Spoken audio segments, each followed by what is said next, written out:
So I wanted to talk about if you had had any supernatural experiences, because I understand from my research that there was an incident that happened in a small town in Texas. Is O there anything you can tell us about that? okay, I'm a skeptic about most things supernatural. When I was growing up, my mom insisted that, the ghost of her mother haunted our house. Whenever the central beam of the house would crack, she would say that was her mother. But other than that, no, not really. But there was this one time, where I was driving cross country from Chicago to back home, and I went through an area of Texas, and I don't want to name the town because obviously I don't want to badmouth anybody. But it was a very very small town, and it was practically the middle of the night, the kind where you're getting stupid from the road, and I'm like I'm gonna be pulling off because I just can't make it another mile, and I go to this motel, one of those old fashioned ones that are like a courtyard motel. Mm. I wake up the guy who's pissed off at being woken up, which I don't blame him for. But I pay for this room, and I go into it, and it's literally decorated. The curtains, the lampshades, the shower curtain, the bedspread in yellow gingham. So it was like entering a little girl's dollhouse, which was creepy. And what was worse was that the door was one of those hollow core interior doors.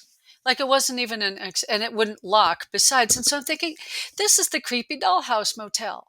I'm going to be in here, and then somebody's going to be coming in and getting all stabby.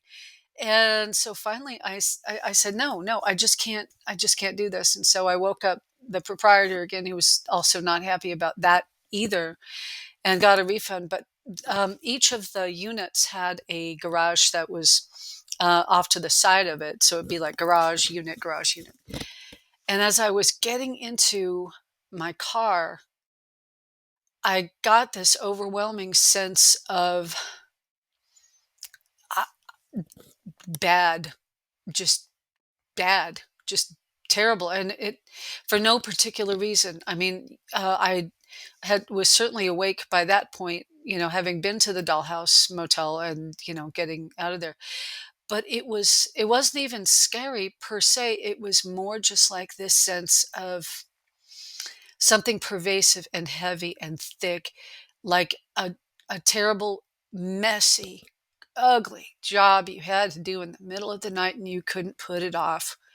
And I don't know what the hell that was, whether it certainly could have been my imagination, but if so, it was distinctive. Um, so I got the hell out of there. I probably ended up, I don't even remember what I did. I probably just drove to the next town and found someplace else, but it was bizarrely specific. And so, uh, let's just say I wouldn't be super surprised if, if that had been the site of some like, unpleasant business in the past that uh, left its lingering traces. I would not be surprised. Goodness, there's so many areas that I want to now go into. And in terms of that pervasive feeling of just wrong and badness, for want of better phrasing. So did that only uh show up as you got into the car, like in or did it happen before? And then, I mean, you said you got the hell out of there. When did it stop? It stopped when I got the hell out of there, and it had not been there to the best of my knowledge because I asked that same question, like, did I was I picking up on some of this before? And no, I do not recall that. It was when I was getting back into the car, this just sense of overwhelming, of a big, ugly, pain in the butt, heavy burden that was simultaneously gross and unignorable. And it wasn't scary, it was just mostly not only sad, but a pain in the ass. And, Mm, um, there's a great Yiddish word for how it felt, which is it felt like a schlep. Um, right.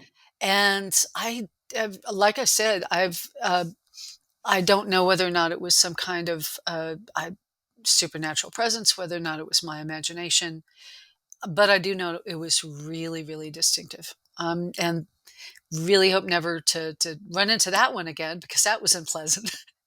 So Yeah. avoid those motels, kids. Go for the big city Motel 6 or whatever. They'll light on for you.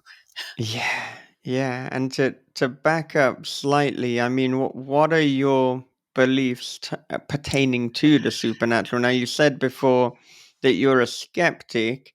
W- I mean, what if somebody says, "Do you believe in the supernatural?" How do you answer that? Related to that, if someone asks, "Do you believe in the afterlife or a god?"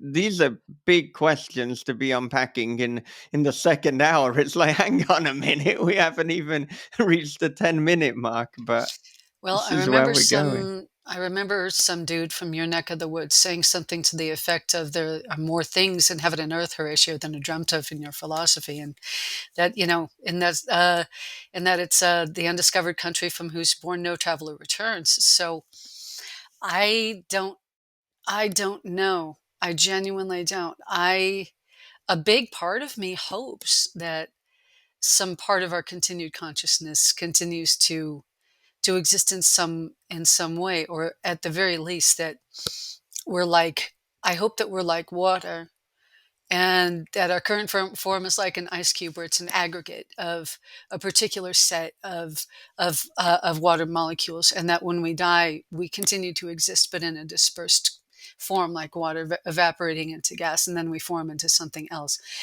I hope that we we exist in that kind of way, where it's not where to quote Jim Morrison, or to where it's not just the end.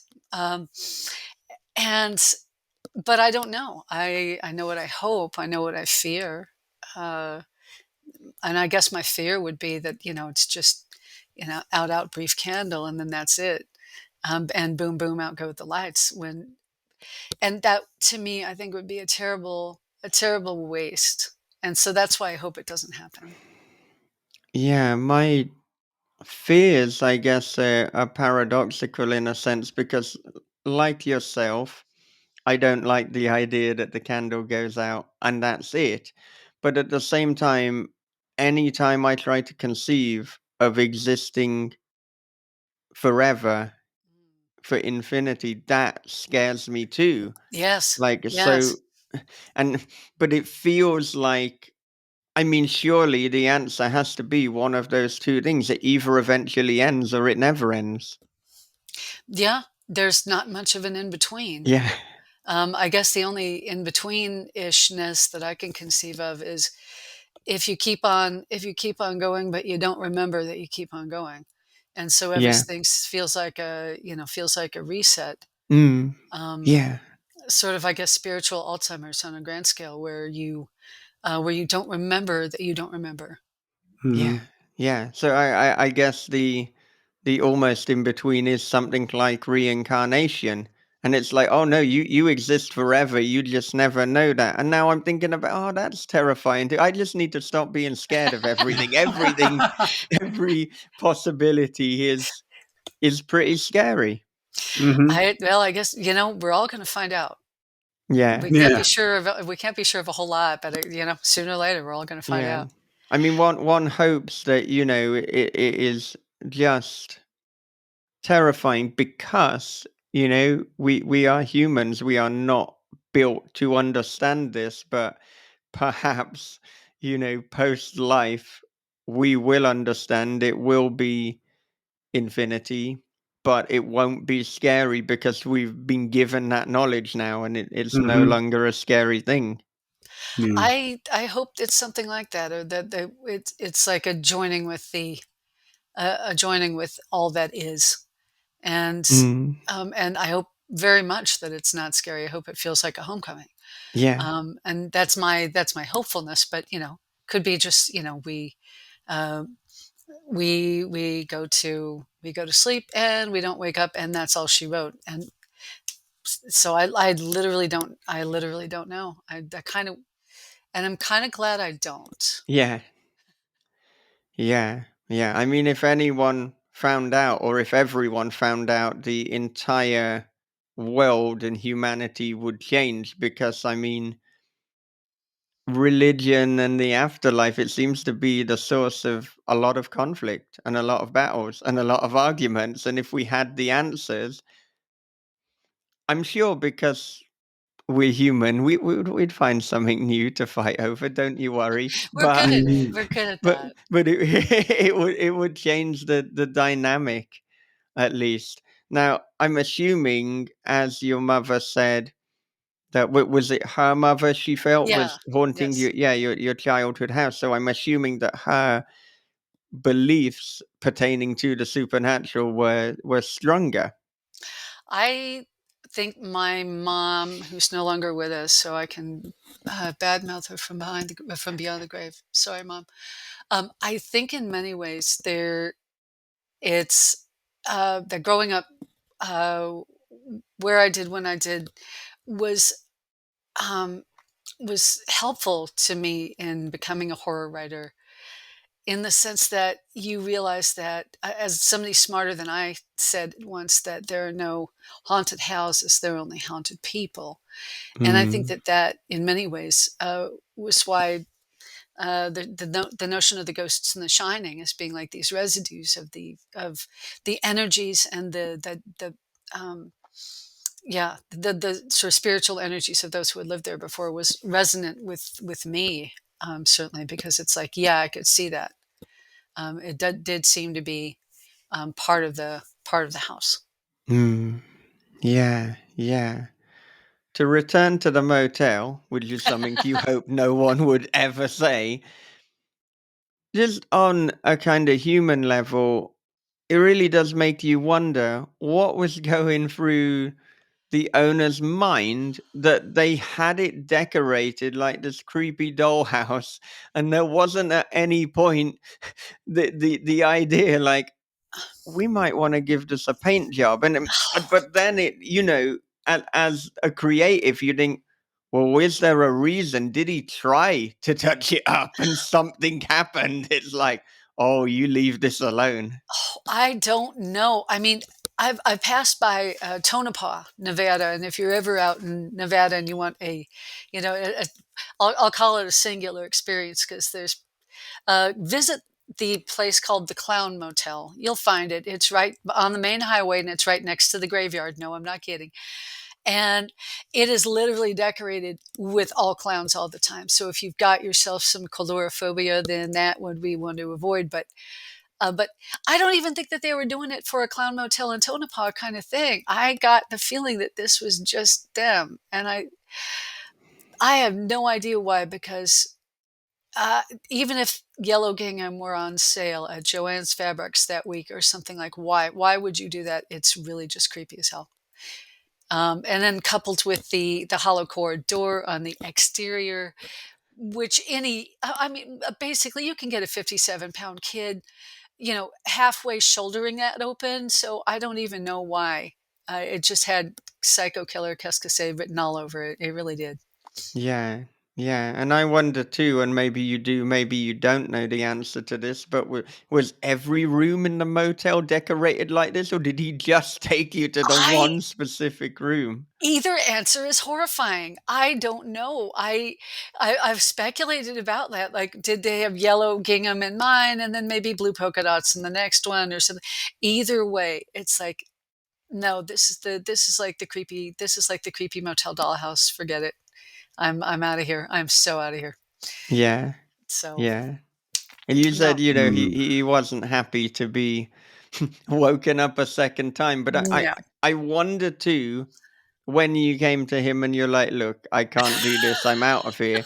What was, apart from being annoyed that he'd been woken up, did he have any other reaction? Did you glean, like, this was a regular occurrence, or and he's like, "Oh, here we go again," or or was it No, more a case of, like, was he confused? Like, what?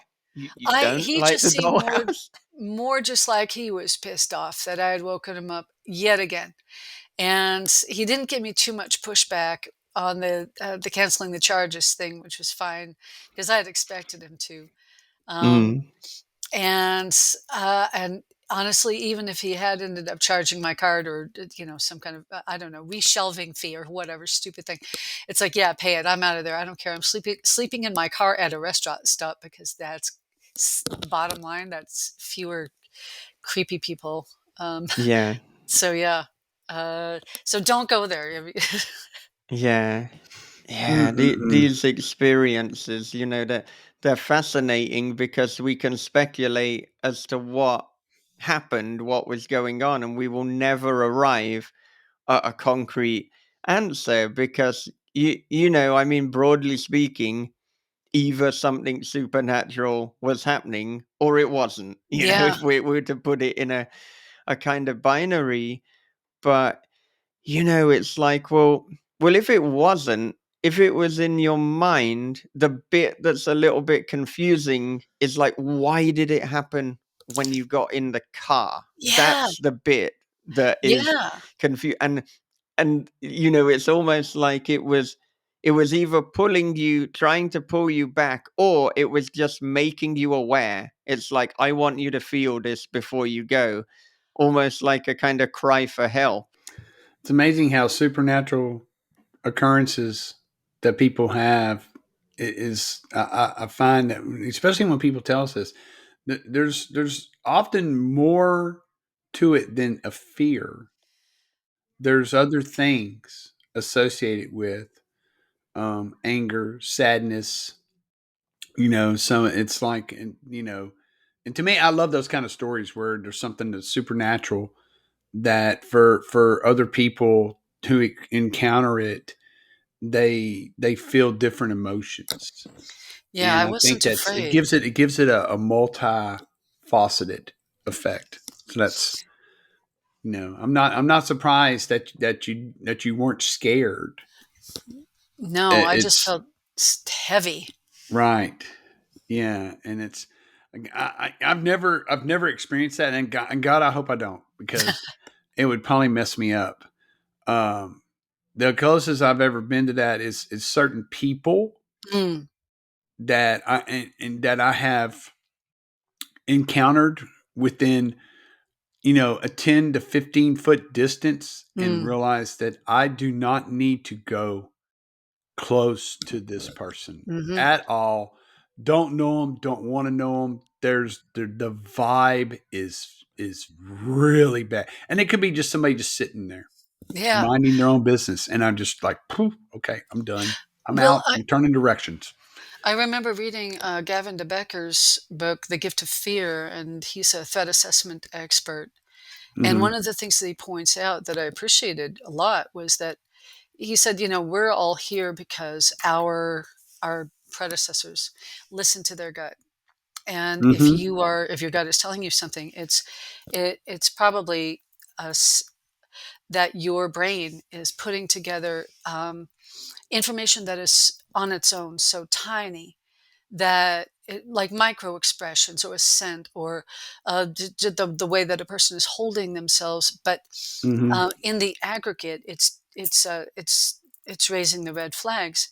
And he said, listen to your gut, listen to that voice, Hmm. because because it's there to save you. It's there to save your hide. And I agree. I agree. Yeah, I think that stuff is primal. It's instinctual. And I think that it's not like, it's not something that I could say is like a superpower. I have this ability, but I've noticed it throughout my life, and I think that it's probably steered me in the right direction. Uh, I don't know, because I don't stick around and watch. Except for one occasion, and I was right. Mm, And it was other people getting involved with someone, and it was a situation where things were about to get physical, and I just happened to pay attention and go, they need to get out of there, like, right now.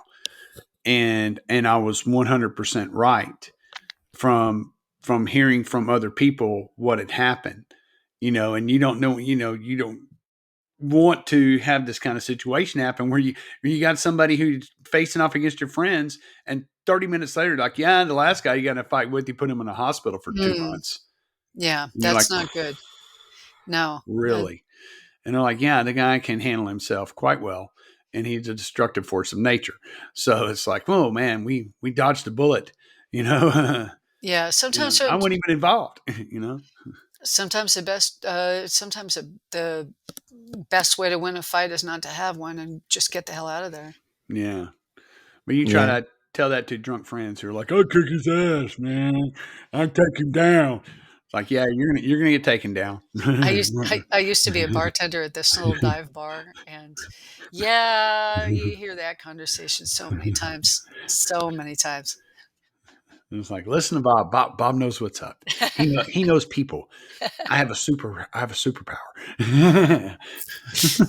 Yeah. I mean, when you listen to experts with regards to conflict, particularly physical altercations, and I'm thinking of people like Jocko Willing, former Navy SEAL, he says, just as you said, RA, that the best thing in a fight situation is to try and avoid it, to get out of there. And people who are experts at this kind of thing, there's no pride because they know they can handle themselves, but they know that the best thing is not to do it in the first place. I think often these fights and these altercations happen when there are people who, and they wouldn't admit it, but they're actually a little bit insecure. They're trying to prove their masculinity, for want of better phrasing, to themselves.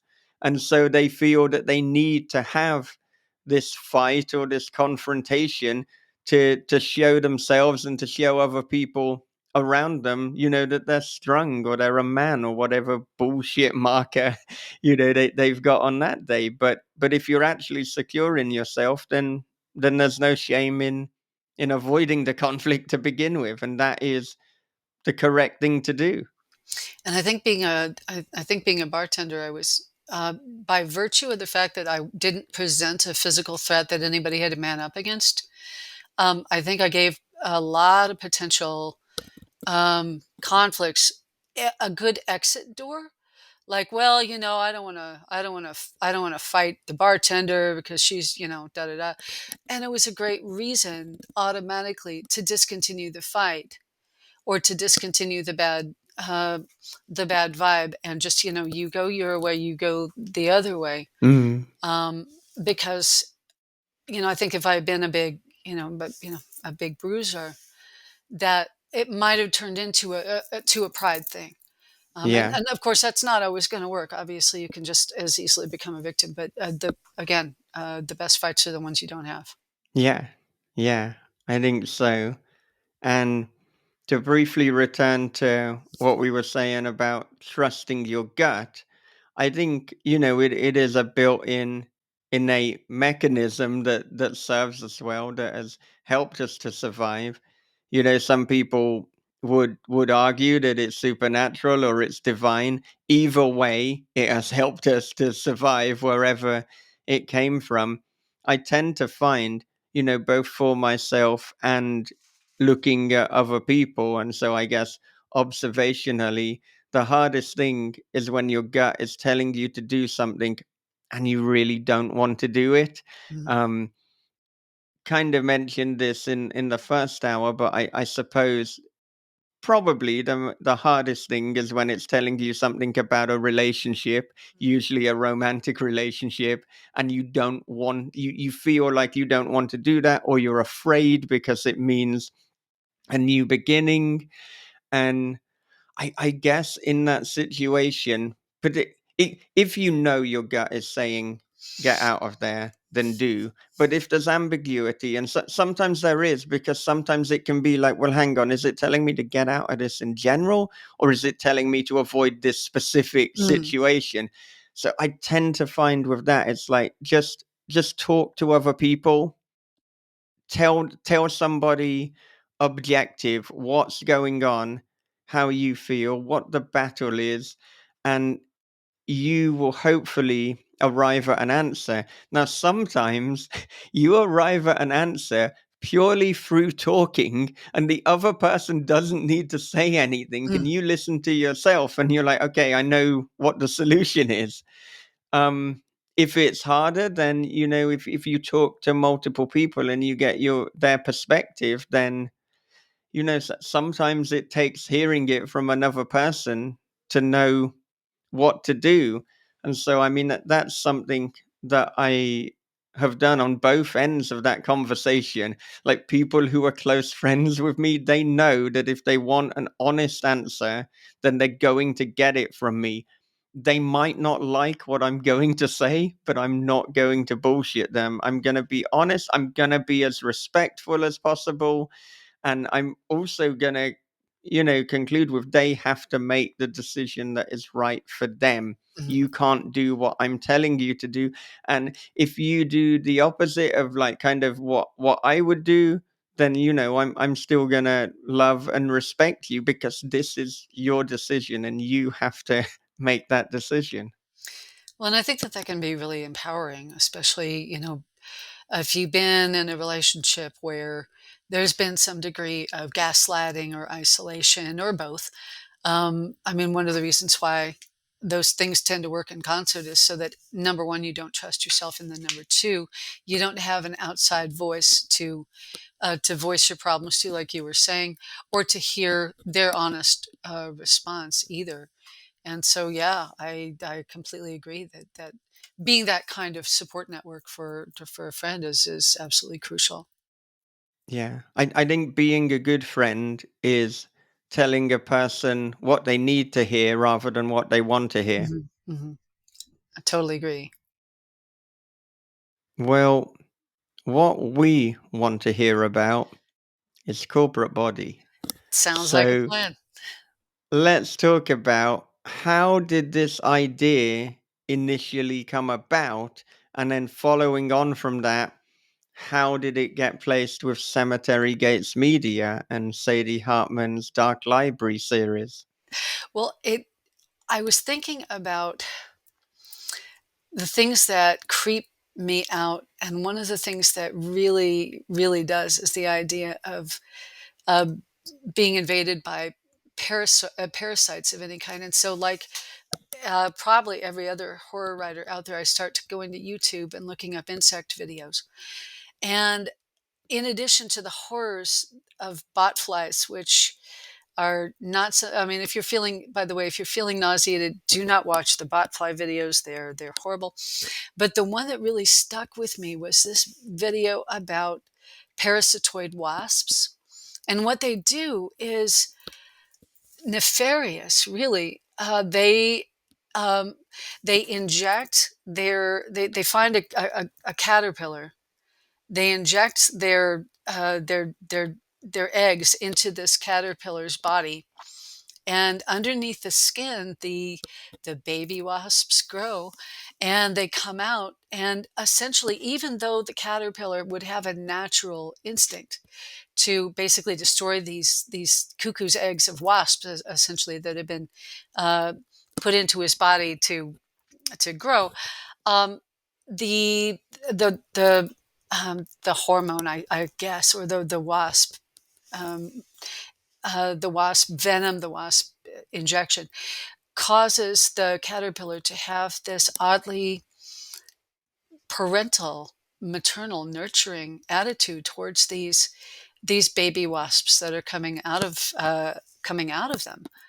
And I was horrified by this whole process, not only by the invasiveness of the way that the wasp uses the caterpillar to gestate its young, but also by the sort of zombie takeover of the caterpillar. So it's looking at these young and is regarding them as its own child, and that stuck with me. And as I was thinking about, you know, as I was thinking about that, I was thinking about worms as well, and their increasing interest in looking at looking at worms for the fact that they're kind of eternal.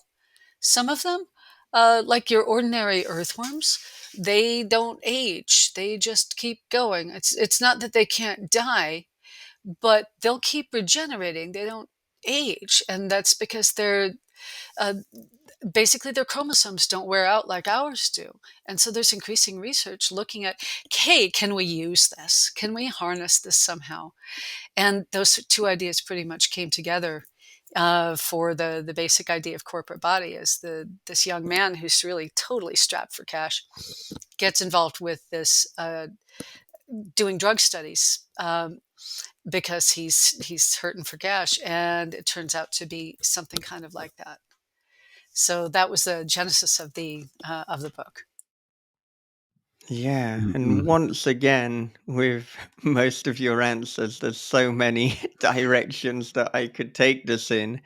Now, I want to know about whether you have any first-hand experiences with kind of medical experiments and studies. And, when I was at university, and like a lot of us was strapped for cash, I caught wind of this kind of thing too. And actually, I mean, my friend, he was making money through doing this kind of thing, and he knew that I needed money too. And he told me like, oh, that there's like this big job coming up. And he was like, so it pays really well. And he took a long time to get to the catch. He was like, okay, so the only thing is you just have to be temporarily infected with malaria. And he was like, don't worry, it's only a little bit of malaria. It won't it shouldn't be a problem. That's um it. Just a and tiny bit. the thing is, like we're talking about our gut before. My gut reaction was no, do not. So I was young and stupid, but I still thought, do not be infected by malaria. Yeah, That is a bad idea. And also, because it is arthritis that I have a genetic predisposition to, um, because also as a child I had epilepsy. mm, I thought medically I don't have the best run of things. So I'm sure if it's like, oh, the malaria will be fine on most people, I will be in the bracket you'll that be is that not, malaria guy. yeah, the malaria guy. Yeah. Um but I really needed money at the time, so I really thought about it a lot. And I think in the end I told my parents that I was having this dilemma, and they're like, don't do that. Do Don't be the not do malaria that. guy. And We'll yeah, slide you some cash there. yeah, in the end I didn't do that, but it's tempting when you're poor. Yep. You need that money, and like, the reality can be like, well, if I don't get the money somehow, I might be dead anyway. Mm-hmm. Yep. I think Robert Rodriguez financed several of his films from doing, drug therapy and stuff like that. Basically, and from what I've read, I may be wrong with this, but I think he had part of his liver taken out, like a Oh, very, very wow. small part of his liver, but they Damn. paid very, very well for that part. Can it And regenerate? what's that? Can your liver regenerate? Uh, Slowly, Okay. like Okay. it's the I hate to use the word worst, but is the Right. least organized of all of your organs. Okay. It does like one thing. It All right. filters blood. I So appreciate it. and then so like for example, your eyes are the most specialized organs in your body. They do a lot of things, and they are multicellular. Even it's for different types of cells, things like that. But your liver is just the liver. Liver's I damaged my liver very, very young. Had non-symptom hepatitis, and it took decades for it to heal. But I could scratch my eye tonight, and in a day it would be fine. So Thank yeah, God, by the way. yeah, yeah. Oh yeah. So the hepatitis, I had no symptoms at all. missed about 6 weeks of school, had to take summer school, failed a bunch of classes, but I didn't get to go to school. So, win-win. So yeah, it wasn't my problem. I feel fine, But Oh, man, going back, I can't get this image out of my head.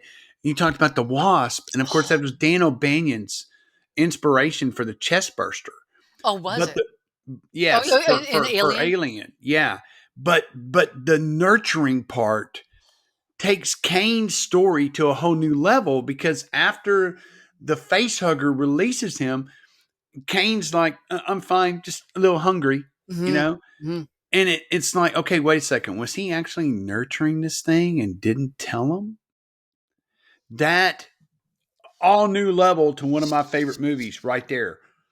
Now, wow. And that YouTube video of, and Mhm. I'll see if I can find that same one, because it's a heck of a watch. It's and watching this caterpillar who's dying, because I mean these baby Mhm. wasps have fed on it. Um, Watching it, being like this sort of insect pieta of concern and care for these actually quite beautiful baby wasps that came out of it. And the nurturing was simultaneously horrifying and sweet, and horrifying because it was sweet. And that was an image that was important to me throughout that story, Mhm. because it was horrifying.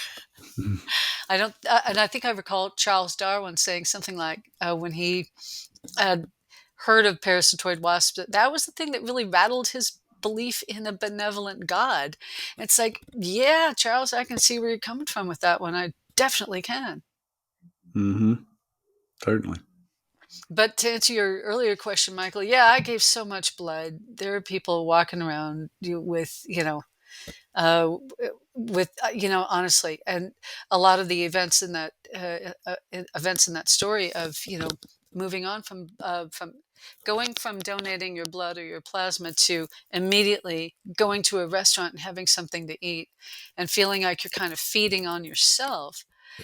Yeah, personal experience, so much fun. Um, and so a lot of that is coming out of those just miserable college student poor days. And more and more as I wrote it, the whole issue of whose body is it, and I recall that term in Charles Dickens' Hard Times, in where the workers in Coketown aren't even thought of as people. They are literally just referred to as hands, because that's all they are. They're the life support system for a pair of hands to do this work.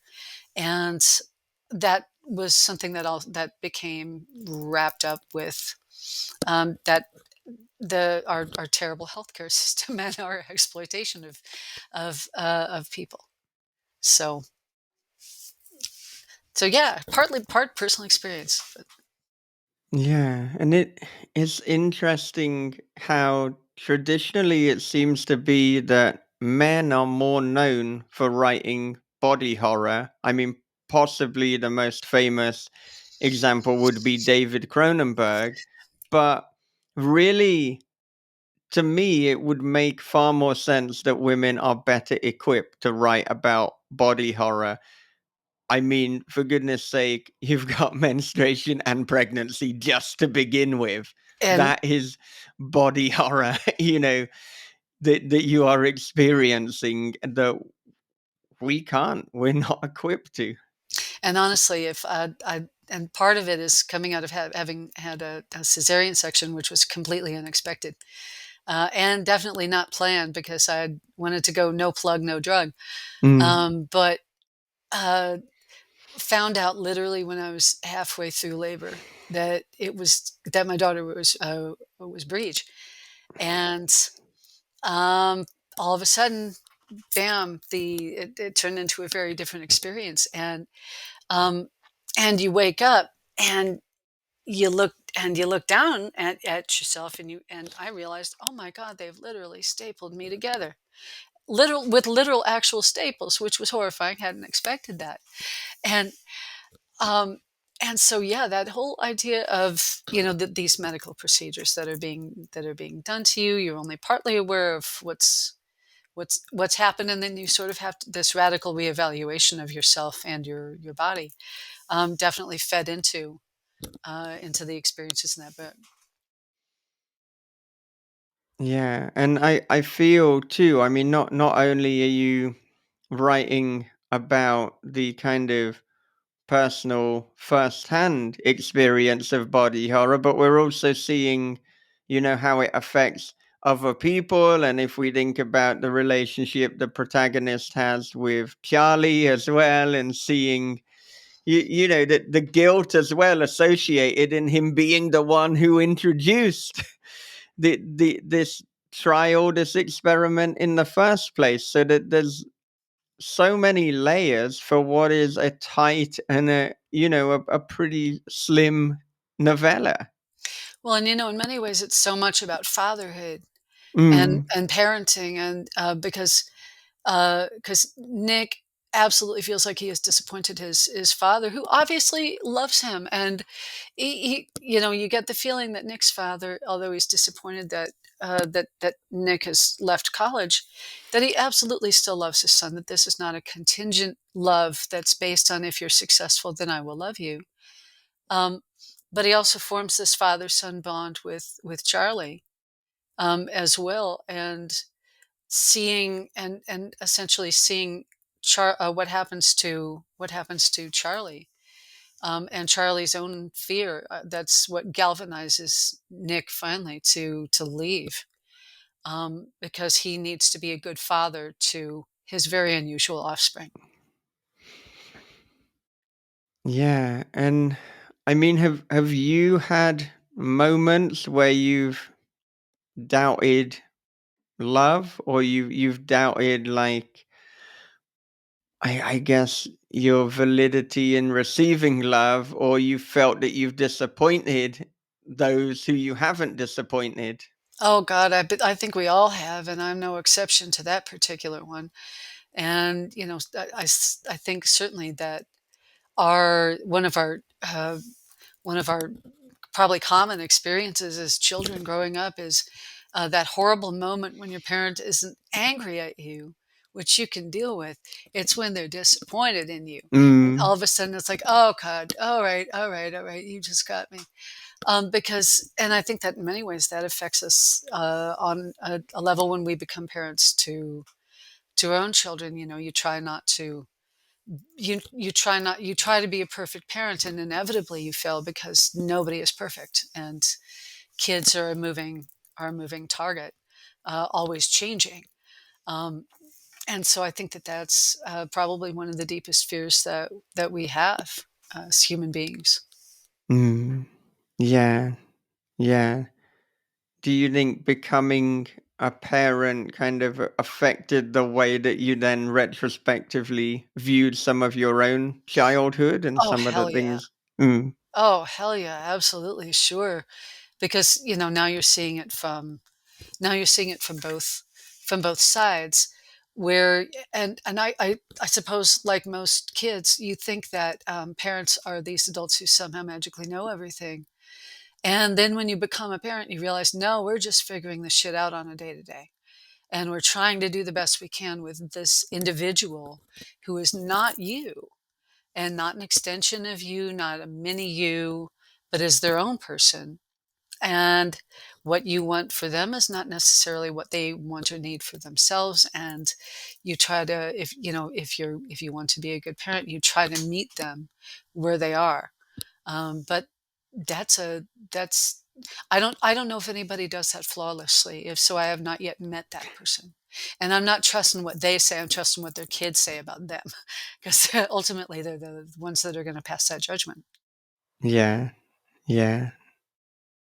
No, I'm very hypercritical of my own parenting, and particularly because of my situation with me and my daughter's mother being separated, and it got pretty volatile, and I didn't see my daughter for quite an extended period of time. So I'm so conscious of doing it right, Mm, hmm. but sometimes there isn't. You'll get situations where there is no right or wrong move. There is just a move, and you have to decide what you're going to do in that situation. Yes, and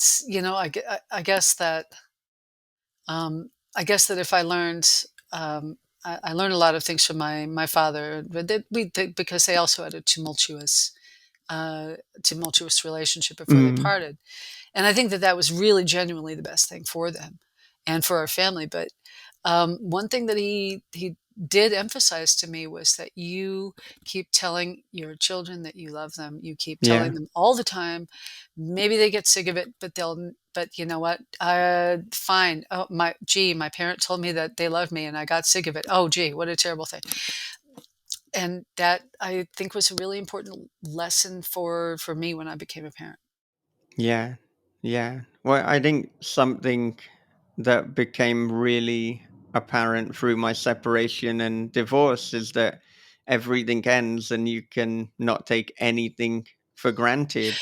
And I think that has served me really well. And actually, like, I mean, I've spoken about it before, but the final day that I had with my daughter before we were separated for a long time, like I remember like seeing her there and her sleeping and me thinking, don't take this for granted because it could be the last time that you ever see her. Any moment could be.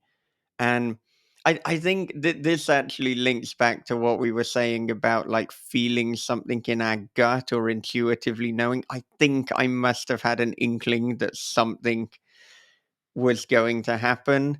And yeah, I mean that was rough to say to completely in a British way understate it when it then happened to be the last time. And for like 18, 19 months I didn't know if I would ever Oh see gosh. her again. But I guess the positive was like me remembering that in that moment I hadn't taken her Mm. for granted. But I really, really try now to not take anyone or anything for granted. So it's like, every time I say goodbye to my daughter, then I will tell her that I love her. I will give her a kiss. The same with my girlfriend. It doesn't matter if we've had an argument. It doesn't matter what's going on. It's like if you love them, then you tell them because one day it will be the last day and you don't know when that's coming. And No. don't take anything or anyone for granted. No, and it's odd because anybody who's ever dealt with a relative or family member that's passed, and you're responsible for sort of cleaning up, as it were. You realize that it's sort of like this, almost like Vesuvius, preserving this moment in time, and that you've got all these things fixed in place that they thought that they were going to come back to. They put the things in the refrigerator intending to eat them later, and now they're not. And you realize that, yeah, wow, every moment is like that. And you don't, like you were saying, you just don't know. Yeah. Yeah. So in many ways it's like it's a bizarre thing really because I mean this has been the worst time of my adult life, but I I'm but I think sorry. that it's made me a better person. I think the lessons that I've learned from it, the things that I've taken away, and I try to think so hard about like what do I ultimately want or what is my intention here. So like if there's like an arbitrary argument, it's like okay, but what do I want long term? Mhm, And mhm. and and so if it's just to be happy that I love the person, that I don't want the conflict, it's a lot easier to let things go. And it also means that if I realize that I fucked up, then I apologize much quicker. Whereas when I was younger, I I believed a complete falsehood that to to apologize and to admit one was wrong was to show Mhm. weakness, whereas actually it's the opposite, it's strength. It's hard to apologize. It's hard to It admit that, is. you know, Yeah. and I don't think anybody loves it. I don't think anybody's like, "Yeah, oh, I totally love apologizing for the things I've done." But I think it's absolutely necessary, at the very least, to grow as a person, and then to be that parent for your child who, and if they can see you doing it, then it's easier for them, and then they can understand, that you're a person as opposed to um, this sort of, a godlike figure that can Yeah. do no wrong. Um, I think it's more human. Yeah. Yeah. And what you said about parenting, yeah, I guess like when I became a parent too, there was the realization that it's like parents aren't this like kind of magical adult figure. It's like we're just wearing an adult costume, Hmm. but Hmm. we Yes. still have the same feelings and emotions that we did when we were a kid. It just happens that with the passage of time, there's responsibility, there's expectation, but I'm still the same person, really. Yeah, I think I mean, I'm looking back at like myself and as a younger person and trying to think myself my way back into that consciousness. And I've got sort of a more full and textured understanding than I did at the time, but I'm fundamentally the same person. I just have a mortgage, Yeah, that's it. That is it. you know? So, but yeah, I loved writing Corporate Body, and it was, um, because it was a chance to talk about a lot of things, parenthood and and and bodily integrity and pregnancy and love and your kids and the legacy that you leave for them, for your parents, for the parent that you become, um, in the face of those things trying to be exploited or manipulated, and for by corporations and the healthcare system. Um, and so it was a real pleasure to write. And to answer your earlier question, by the way, about Cemetery Gates Media, Yeah. um, I'd seen that they were doing this novella project with, and I thought, God, maybe I should submit this. I don't know. Who would want a weird worm story?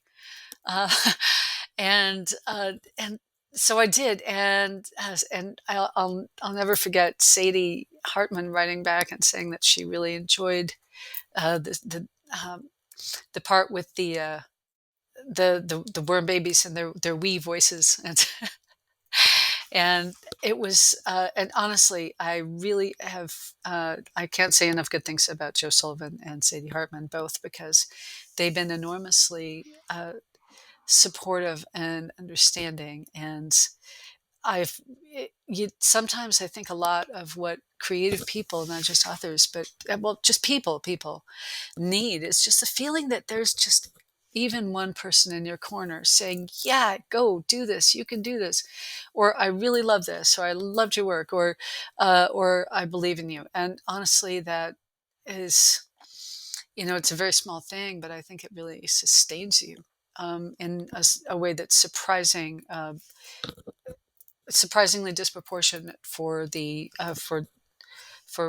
even like the length of the comment. A short comment like that can just you know uh, power and empower both. So I'm very grateful to both of them. Well, And when the I other saw novel's really cool. say that again, Oh, I sorry. said, and the other novellas in the My Dark Library series are just so cool.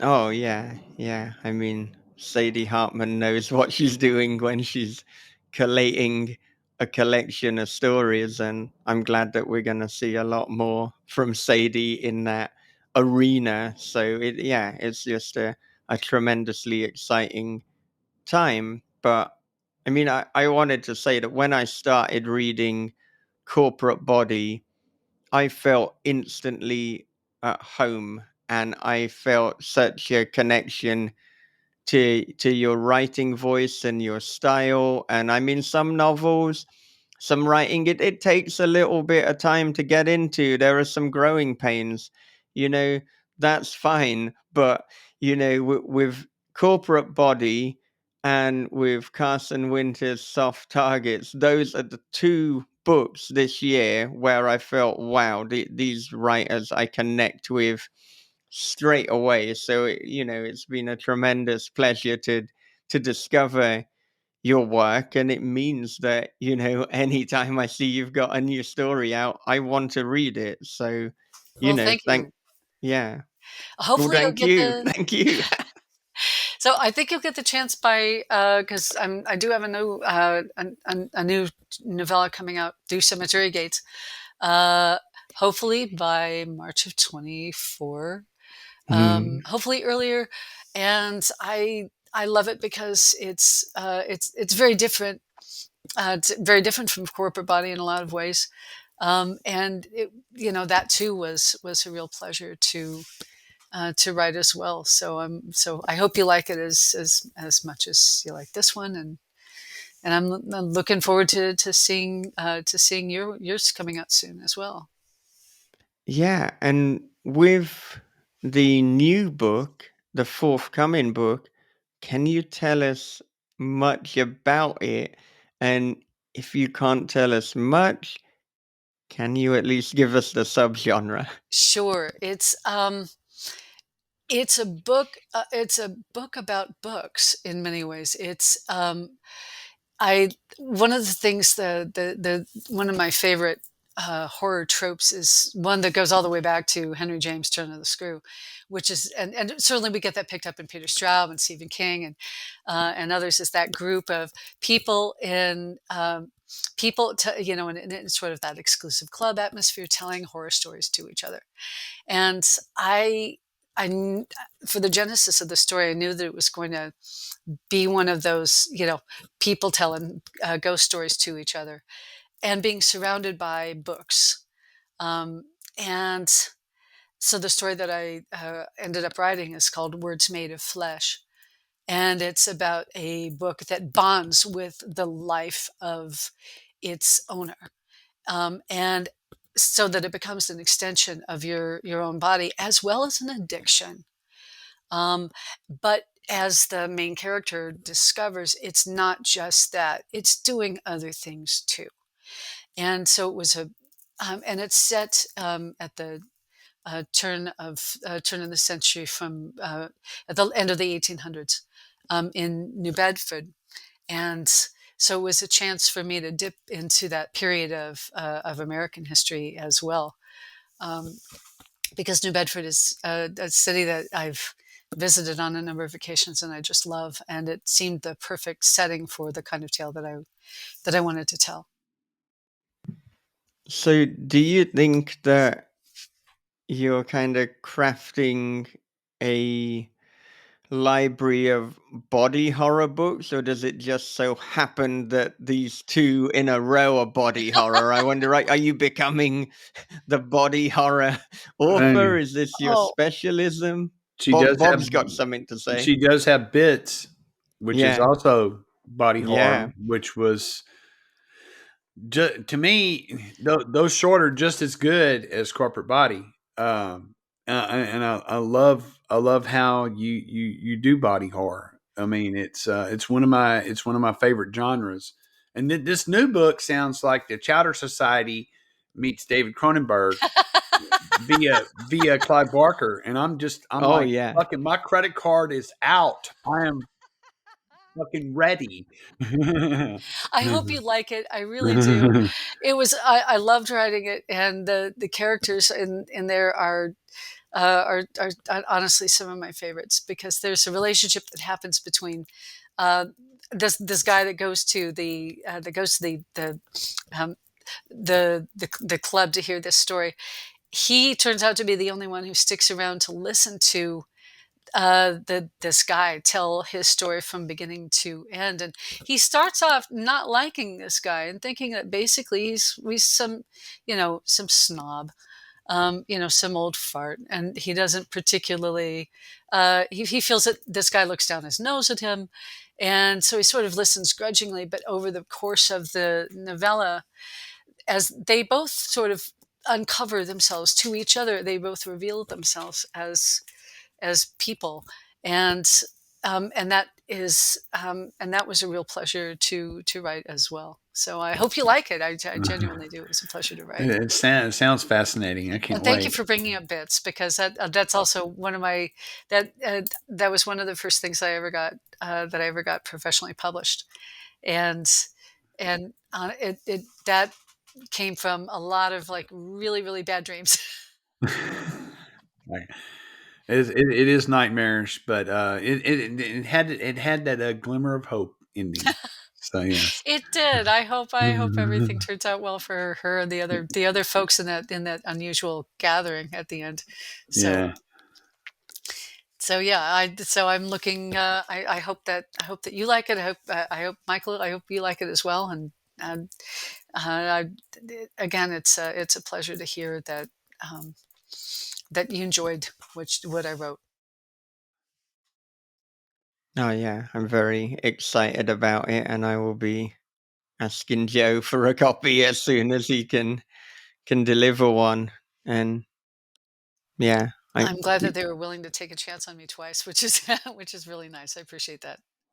yeah, yeah. I mean, Joe, he primarily is looking for good fiction, good stories, and so I think if he gets the story, he'll, it almost, it doesn't matter what the author has or hasn't done before. He'll do that. He is a champion for horror fiction and for good writing, and I think Cemetery Gates Media, they're one of the best I independent presses out there.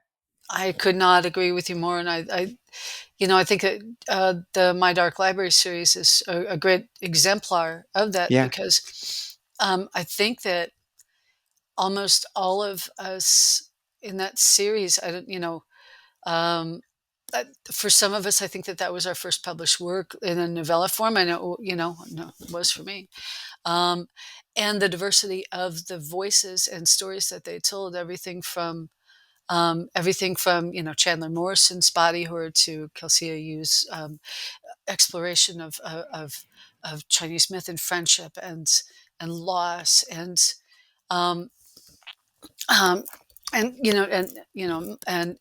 Tim Watts and LP Hernandez. I mean, just a, an amazing group of people. So, yeah, I mean, I think that they're really demonstrating that they're willing to take chances on writers who don't necessarily have a huge track record, but and bring them together to do to show what horror can be in all of its variety, and I love that. yeah, yeah, definitely. And the exciting thing as well is, like, Cemetery Gates Media, they don't have a specific subgenre or a niche, so you kind of never know what you're going to get. Some presses, they decide, right, this is the kind of narrow subgenre that we're going for. Which of course that's fine, because you've all got to decide what you're going to do. But I like variety. I like picking something up and not knowing even what genre this is going to be. It's like, let's just see what happens. And I think honestly that although I understand the temptation to subcategorize and say, okay, we are Mm, the publishing house that specializes in spatterpunk cyber westerns. yeah, Great. But I love the fact that I think that authors are constantly learning from each other and borrowing from ideas here, and that I think that categorization is useful, but I also think that mingling those categories and mixing them up creates a whole brand new synthesis of ideas that we haven't really seen before, and I love that exploration as well. yeah, yeah. And in terms of the writing of Corporate Body, am I right in thinking, did you write it during COVID? Largely during COVID, um, and because Bits was out before COVID, Mm, and then a lot of the other writing that I did was during. It was certainly during. So, and I would say that probably the one that's the most influenced by COVID itself isn't corporate bodies so much as the story Holes, um, which was through Candisha Press, and I started writing it, and then the pandemic happened, and then I understood how it had to end. And so it sort of bridged that pre and during pandemic periods. But yeah, with that with that concern um, about health and drugs and sequestration and quarantine and masks and medicalization, absolutely all that leached into, no pun intended, into corporate body itself and the writing of it. Sure. Yeah. Yeah, because I imagine, like, even if we write about something that is topically completely far removed from COVID, just the nature of writing in that pandemic situation is going to seep into it. It's going to affect the process. Well, there's a little detail about because I sort of took sort of an alt universe idea where the pandemic got worse with subsequent iterations, um, not to make not to make sort of a whole futuristic dystopia, but basically 5 minutes into the future idea. Um, and honestly, I think without COVID, I certainly wouldn't have had specific details about things like Charlie's mustache poking out on either side of his mask. That I probably wouldn't have occurred to me at all if we all hadn't gone through that experience. So, and I Yeah. think that made us all uncomfortably confront medical issues in our own lives or in the lives of our family in one way or another. Um, Yeah. and to what degree uh, and to what degree are we really helpless in a lot of ways, financially and medically, and with in terms of the family that we have or the bonds that we form. Yeah. Yeah, absolutely. Well, we've got a Patreon question from Nicole Neely, and she would like to know, what is your favorite part of writing a novel, and what is the trickiest part? Oh boy. Okay, my favorite part of the novel. Actually, I know this is going to sound paradoxical, but it's the editing. Um, because it's done. It's done. It's for better or for worse. I've written the end, and it's a done thing. And now I just have to clean it up. It's kind of like the cake is at last in the oven, and now I can sweep the flour off the floor, because at the end of the day, there it is, and I've shut the oven door, and it's a reality. I think up until then, I'm always worried that I'm gonna abandon the project, or I'm gonna lose faith in it, or I'm gonna realize I'm Dumbo and I'm just holding a little birdie feather and I can't really fly. And the that feeling of being done is a relief. So the editing is just the cleanup. Um, and so that's my favorite part. And what was the other part of Nicole's question? I'm sorry. What is the trickiest part of writing a novel?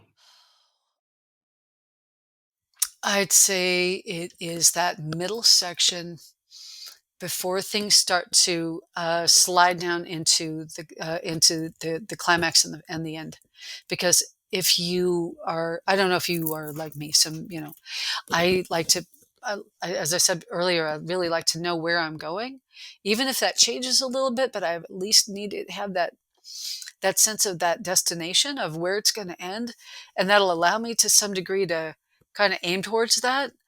Um, but that middle section between that beginning that you've got and that climax that you have, how do you get through that section without getting pulled away into the weeds? And I'm not a super heavy duty plotter. I'm more of to use the term, I'm more of a plantser, where I'll plot out key segments, but I do enjoy a bit of the journey getting there, because I do discover things that I hadn't planned on, and that turn out to be rich and worth exploring, and they've got that juice to them. Um, and I know that if I were to plot it out and just go, step by step, that I might lose those sort of moments of opportunity, basically. Yeah. So yeah, that's the trickiest part, is that middle section before you get to the big fight. Yeah. Yeah. And with the editing being your favorite part or the easiest part, I mean, just to clarify, do you mean like the editing in the redrafting after draft one is done, or do you mean the editorial suggestions that you get from the editor at the publishing house? Those are usually actually the first thing, where I'm going Mm. through and I'm cleaning up inconsistencies. I'm getting rid of what I think of like as the sort of like the wisdom teeth and appendixes of your narrative, that stuff that you thought was going to be important, and then you just sort of didn't pick up on it, or it lost importance or was overshadowed by other things, and so now it's sort Mm. of this vestigial organ that you need to get rid of. Um, and and fleshing out some scenes that might have been thin, or planting breadcrumbs that are going to be important later, and putting those into that first 10%, 20%, so that there is that payoff later. I enjoy that um, sort of going back and cleaning it up process, um, because again, it is a complete thing, and now you just have to make it pretty. Yeah, yeah. I'd be inclined to agree with you on that one because anytime I'm just first drafting, like you say, there's always the fear, well, what if I abandon it? What if it doesn't work? But then at least when you finish the first draft, you've got the skeleton, you've got a story, and you've gone far enough that in most cases you're not going to now abandon it.